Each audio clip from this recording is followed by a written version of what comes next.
మనందరి ప్రియతమ నాయకుడైనటువంటి మన హరీష్ అన్నకి నమస్కారం.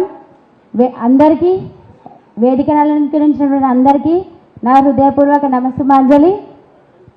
Firstly special congratulations to all sarpanches and ఉప సర్పంచెస్. అసలు ఒక సర్పంచ్ అభ్యర్థి బాధ మనకు తప్ప ఇంకెవరు తెలియదుగా, అవునా కాదా? ఆ టెన్షన్, ఆ బాధ, రంది, ఆ గోస, ఆ ఓటు అడుగుడు, ఆ తిరుగుడు, కాళ్ళకి రక్తం వస్తాడు తిరుగుడు, చలి, ఎంత తిరిగినా మళ్ళా పొద్దున్న లేవాలి, మళ్ళా ఉరకాలి, మళ్ళా అడగాలి అమ్మ మామ అత్తమ్మ. వాళ్ళు ఏమవుతారు మనకు, మనతో వచ్చిన వాళ్ళని తెలుసుకోవాలి.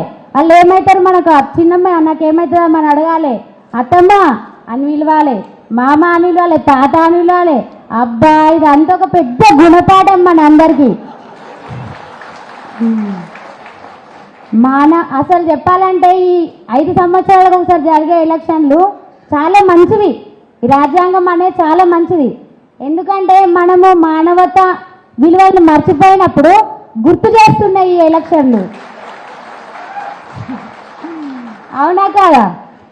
వాళ్ళతో మాకేంది వీళ్ళతో మాకేంది అనుకుంటాం. ఎలక్షన్లు వస్తే నేను ఏ ఊరి నుంచో వచ్చిన పుల్లూరులో ప్రతి ఒక్కరు ఇప్పుడు నాకు ఏమవుతారో తెలుసు. దాదాపు 3800 ఓటర్లు ఉన్నారు మా ఊర్లో.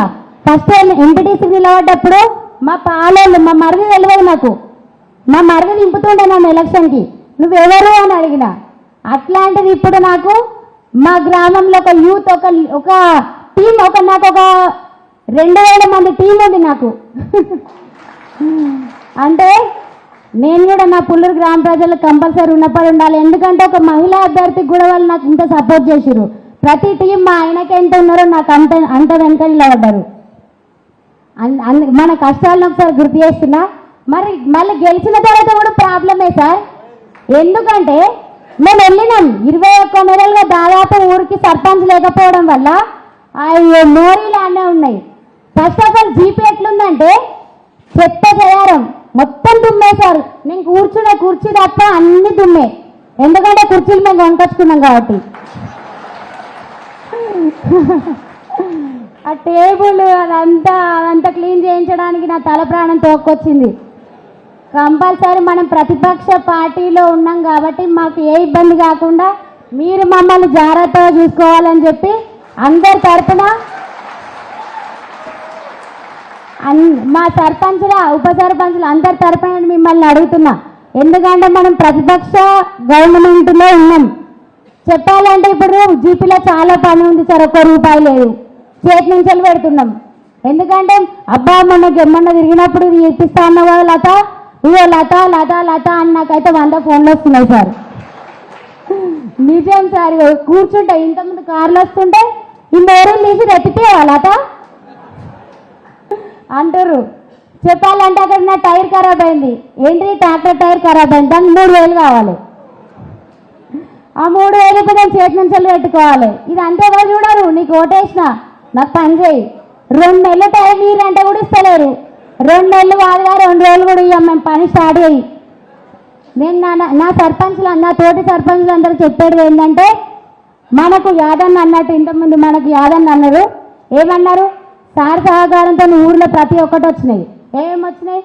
మహిళా భవనాలు, కుల సంఘాలు, ఆఖరికి ఫంక్షన్ హాళ్ళు, గొర్రెల షెడ్లు, డంపింగ్ యార్డులు, రైతు వేదికలు, ఇంకా హరితహారం, ప్రతి ఒక్కటి మనకు నిర్మాణం అనేది జరిగిపోయింది. మన ప్రజలకు ఇప్పుడు కావాల్సింది ఏంటో తెలుసా? వాటిని నీట్గా మెయింటైన్ చేయడం. మనం ఒక వ్యూహంతోనే వెళ్ళాలి. వాళ్ళకి కావాల్సింది ఏంటి? ఫస్ట్ 24 అవర్స్ నీళ్ళ సదుపాయం, మోటార్లు అవి ఇవ్వాలి. మనం ఫస్ట్ వాళ్ళ నీళ్ళ సదుపాయం, తర్వాత పారిశుద్ధ్యం పని. ఏం పని? మోర్లు తీయాలి, తీసిన వెంటనే ఎత్తుకుపోవాలి, ఏంటి బజార్లు ఉడిపియాలి, గడ్డి ఉడిపియాలి. మనకు అన్నీ ఉన్నాయి, వాటిని మెయింటైన్ చేసే విధానంలో మనం సక్సెస్ కావాలి. అందరికీ చెప్తున్నా, hard work only can give success. ఇంకా ఏది ఇవ్వదు, ఏ పైరవీలు ఇవ్వవు. మనం కష్టపడి పని చేస్తేనే మనకు సక్సెస్ అనేది వస్తుంది. నీతి నిజాయితీగా పనిచేద్దాం, మంచి సర్పంచ్గా పేరు తెచ్చుకుందాం. కంపల్సరీ ఎక్కడ ఏ మచ్చ లేకుండా మన సార్కి కూడా మంచి పేరు తీసుకొద్దాం. చెప్పారు ఇప్పటిదాకా ఈ అవార్డు తెచ్చిరు ఆ అవార్డు తెచ్చిరని.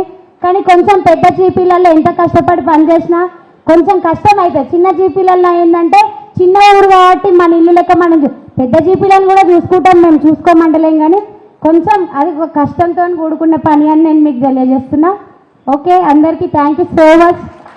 ఇంత మంచి అవకాశం ఇచ్చారు నాకు. Thank you so much. Thank you sir.